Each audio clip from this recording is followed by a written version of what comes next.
Europe 1. Une info, une enquête, un défi. C'est le challenge Vermus. Paul Vermus, salut.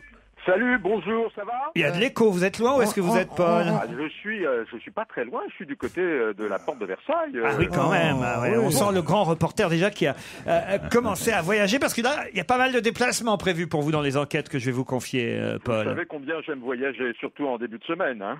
D'abord, j'aimerais que vous alliez du côté du groupe Bolloré pour me dire si les Autolib qui ont été mises en libre service à l'essai dans Paris, elles sont véritablement lancées dans 2 mois seulement. C'est le groupe Bolloré qui lance ça, un peu comme il y a les Vélib, il y a les Autolib. Désormais, on appelle ça aussi les Blue Cars. Il y en a eu 66 hier qui ont été mises en circulation dans Paris qu'on pouvait tester. Et alors, il y avait plein de petites interrogations auxquelles le Parisien répondait ce week-end, genre, peut-on fumer en Autolib? Non, les voitures sont interdites évidemment à la cigarette. On n'a pas le droit de fumer dans une voiture qu'on loue. Ça paraît logique. Pourquoi? En revanche, elles sont toutes équipées d'une radio, et là, ça m'intéressait. Elles sont toutes équipées d'une radio avec station présélectionnée. Ah, ça, c'est pas bien. Et alors là, ma question, Paul Vermus, c'est Oui, Laurent. quelles sont les stations de radio présélectionnées par le groupe Bolloré pour les voitures Autolib?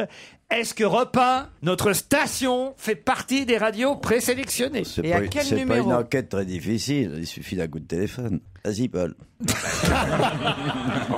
Mais avouez que c'est intéressant pour nous de le savoir, quand même. Oui, Parce que oui. si jamais Europe 1 n'est pas dans le coup, alors là, on va prendre. On pète un plomb. On va. On attaque. Vous pourriez avoir des surprises sur cette enquête. Hein. C'est aujourd'hui peut-être que Carla Bruni va. Non. Ah bah oui. Bon, c'est un garçon. Alors, quel sera le prénom du bébé? Voilà le pronostic que je vous demande, Paul. Je sais que vous aviez déjà donné quelques pronostics il y a quelques mois de cela, mais comme on a déjà tout oublié, de toute façon qu'ils étaient faux. Oui. Non, mais j'ai une idée. Moi, j'en ai une et je le sais, je le prononce. C'est Jean-Louis. J'ai une idée, Laurent. Jean-Louis? Et oui, parce qu'il avait dit à Borloo, si tu te retires, je donne ton nom à mon fils. Si c'est une fille, elle va galérer. Ah bah si c'est une fille, c'est Rama. Oui, Paul. J'ai une idée. Je suis extrêmement lié à Pal Sarkozy. le C'est papa. pas vrai, le papa? Donc je vais lui donner un petit coup de téléphone pour voir si j'arrive à le joindre, bien sûr. Pour voir s'il en sait un peu plus. Alors vous allez aussi appeler la Poste, ou peut-être même Madame Nathalie Kosciusko-Morizet, parce qu'il y a quelque chose aussi que je ne comprends pas, c'est dans l'histoire du timbre vert qu'on nous a présenté en fin de semaine dernière. Vous avez vu ce nouveau timbre écolo de la Poste. On nous dit, celui-ci coûte moins cher, vous pouvez l'acheter parce que vous allez faire acte écologique, vu que la lettre que vous timbrerez avec ce timbre vert ne prendra pas l'avion. Quand j'ai lu ça, je me suis posé la question, je me suis dit, ça voudrait dire qu'il y a des avions qui partent uniquement avec le courrier? Ça s'appelle l'aéropostale. L'aéropostale. C'est l'aéropostale. Ça existe toujours, Mais ça? oui, Mais bien oui. sûr. Ah bon? L'aviation, Mais oui. l'aviation de tourisme n'est qu'un appendice de l'aéropostale. Tous les héros de l'aviation, c'était pour amener le courrier. Je suis d'accord. Saint-Exupéry, Mais en tout 2011. ça. Je suis d'accord, mais en 2011. En 2011, Bien sûr. Comment voulez-vous que les lettres arrivent si elles ne prennent pas l'avion? Eh ben, dans les mêmes avions que... Évidemment. On les met dans les Il n'y a pas de plan. Mais non, mais c'est comme le TGV. T'as des TGV jaunes avec écrit La Poste. Une autre question, parce que j'ai beaucoup de questions aujourd'hui, Paul. Ouais, je vois ça.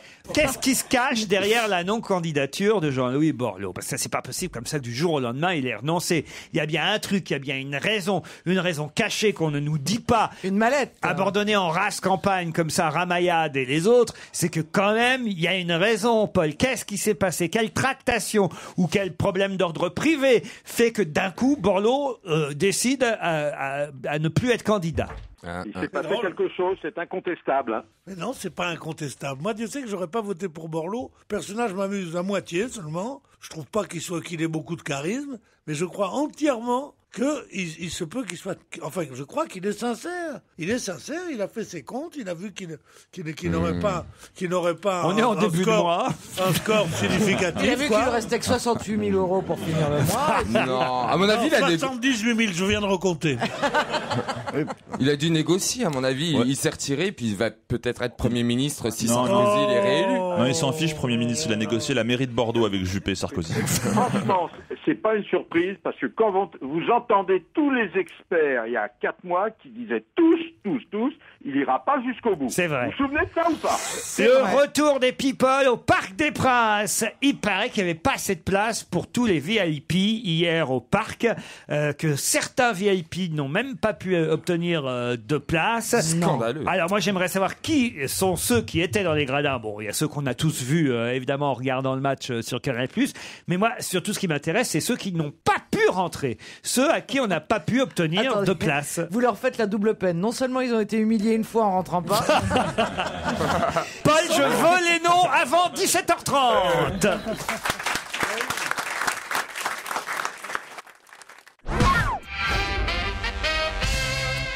Europe 1. Une info, une enquête, un défi. C'est le challenge Vermus. On commence peut-être, Paul, par le timbre-poste de couleur verte, la lettre verte. Alors, le timbre qui ne prendra pas l'avion, nous dit-on. Ça veut dire qu'ils prenaient l'avion, tous les timbres, jusqu'à Tous les maintenant? timbres prenaient l'avion, mais alors déjà, faut dire la vérité telle qu'elle est. Ce timbre ne prendra pas l'avion, sauf pour la Corse et les dom-toms. Ça, d'accord, mais ça, on savait. Ma question, c'est... Est-ce que, d'ordinaire, il y a un avion uniquement qui transporte des lettres ou est-ce que les lettres ne profitent pas des avions où il y a des marchandises? Alors, il y a une société qui s'appelle Europe Air Post. Elle compte 16 Boeing 737-300 convertibles. C'est ce qu'on appelle le quick change. Je vous explique. En 20 minutes, ces avions de ligne se transforment en avions postaux. Avion de ligne le jour, avion postaux la nuit pour le courrier français. Jean-Louis Borloo, alors Paul Vermus, qu'est-ce qui a fait que d'un seul coup, il a décidé de renoncer? Il y a bien une raison qu'on ne nous donne pas encore. Il faut déjà dire, dans sa bouche, il a dit « j'ai rien demandé, j'ai rien négocié, j'ai rien abandonné de mes convictions », n'empêche qu'il n'est plus candidat. Il y a plusieurs raisons à cela, après une petite enquête très personnelle. Ah, allez. Alors, la première raison, c'est qu'il serait un peu dépressif. Il aurait eu un coup de mou, fatigué, déprimé, stressé, et même stressé. En vérité, il en avait marre de se battre contre des moulins à vent, à jouer les Don Quichotte. Voilà. Il voyait que les sondages montaient pas, en fait. D'abord, ça montait pas du tout, et il s'est dit, je vais faire comme Hulot, je vais me mettre au vert. Hein. D'autre part, son épouse, Béatrice Schoenberg, lui a conseillé vivement de se préserver, parce que sinon... ça risquait d'avoir des conséquences sur sa santé. Hein. On sentait déjà chez lui une vraie faiblesse. Hein. Alors bon, il y aurait eu, on dit aussi qu'il aurait subi de très fortes pressions, et Bernard Tapie, qui a été jadis son client, hein, lui aurait conseillé de jeter l'éponge. En gros, mais la vérité, c'est qu'il en a marre, quoi. Il est fatigué, il est stressé. Ça suffit, quoi. Ça suffit. Comme ses proches ont dit, ça monte pas, et ben on arrête. Hein, bon, voilà. Très bien. Parce que tout le monde avait dit il y a 4 mois. C'est un peu ce que disent les putes, ça. Il n'y a pas d'autre raison. Ça monte pas, on arrête. Les people au Parc des Princes, Paul Vermus. Alors, qui n'a pas pu avoir de place? C'est facile, hein. Ouais. C'est très facile. Il y a vous savez que la Corbeille, qui est le club VIP hein, du parc, c'est 106 places, pas une de plus. Alors, ces fauteuils sont attribués aux VIP, aux stars et aux politiques. Hein. Alors, moi, j'ai appris que Marvin Martin, c'est un joueur des Bleus qui est à Sochaux habituellement, n'a pas pu rentrer. Non. Si. Marvin Martin Il fait même partie n'a de pas la pu entrer. Ça m'a permis de c'est faire le sa premier de la Mais on laisse entrer Madame de Gaulle. Marvin Martin n'est pas entré. Non, mais c'est quand même un grand joueur. C'est le nouveau Zidane, Marvin Martin. Bah oui, il a pas Encore, pu rentrer, enfin, quand il s'est fait même. au dernier moment. Bon, bah, c'est comme ça. Thomas Njijol n'a pas pu rentrer. Non, L'humoriste. me dis pas. On me dit aussi que, mais alors ça, j'ai pas vérifié. Là, ce que je vous dis, c'est sûr. Le reste, ça me paraît, il y en a 2 qui auraient voulu y aller, qui n'y sont pas allés, parce que probablement c'était complet et que les autres loges et sponsors étaient complets. C'est Lalanne et Bruel. Qui ça? Lalanne et Bruel. Bruel, c'est pas possible. Je peux pas croire. Bon, je vous ai parlé au conditionnel. Hein. Bon. Patrick Bruel, s'il avait voulu aller au stade, alors qu'il va au PSG tout le temps, je suis sûr qu'il serait rentré. Ouais. Je vous ai parlé au conditionnel. Francis Lalanne, je ne dis pas. Lalanne, Gijol, Marvin Martin, et je vous signale que... Bruel, vous avez dit Bruel, c'est pas la peine de l'enlever au dernier moment, vous l'avez dit. J'ai pas dit, j'ai parlé au conditionnel, Laurent. Bah, ou on le dit ou on le dit pas, il n'y a pas de conditionnel. Bon, alors d'accord, puisque vous le prenez sur ce ton, je vous signale qu'il y avait aucun... Mais comment on va lui annoncer qu'il n'a pas vu le match à Bruel? C'est ça qui est emmerdé. Laurent, aucun candidat à la primaire socialiste n'était présent. Ça, on savait. Hier. C'était dans les journaux. Alors qu'il y avait tous les politiques de droite. Pas tous. Presque tous. Bah, il n'y avait pas Jean-Louis Borloo. Quelques-uns, quoi. Il n'y avait pas Nicolas Sarkozy. Oui, enfin, il y en avait quelques-uns. Il y avait qui?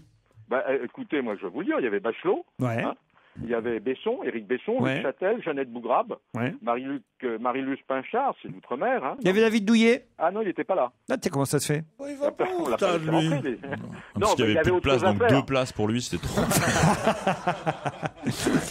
On termine, Paul, avec cette question importante pour notre station. Les Autolib sont en circulation à l'essai dans Paris depuis hier. C'est le groupe Bolloré qui met en place ces voitures électriques qu'on peut louer comme des vélos et rendre comme des vélos. Voitures électriques. Mais alors on nous dit que dans l'auto, il y a un autoradio avec des stations de radio présélectionnées. Eh ben mensonge, Laurent. Mensonge, j'ai enquêté, j'ai même essayé une Autolib. C'est mensonge. Attendez, vous avez essayé une Autolib depuis Oui, tout à l'heure, oui, là?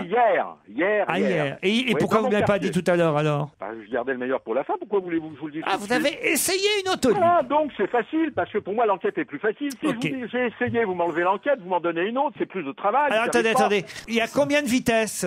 Il n'y a pas de vitesse, Laurent. Très bien, parfait, C'est c'est vrai. gentil de me croire. Comme les Franchement, autotamponneuses, alors. C'est exactement la même Ah non, là, franchement, si vous avez essayé une Autolib, vous avez toute mon admiration, Paul. C'est que vous faites vraiment votre travail à donf. Et je vais vous dire, je vais même aller plus loin, quand vous parlez de stations présélectionnées, bah c'est faux.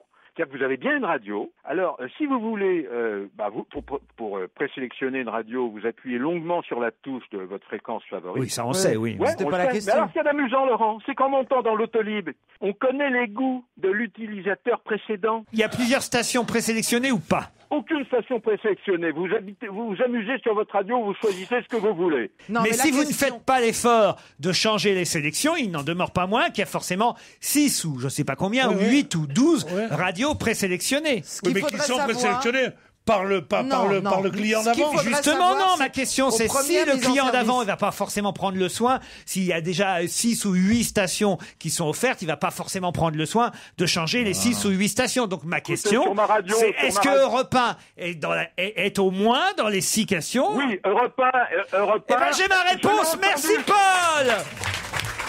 Tant mieux pour nous, ouais. Alléluia. Dans un instant, l'invité d'honneur.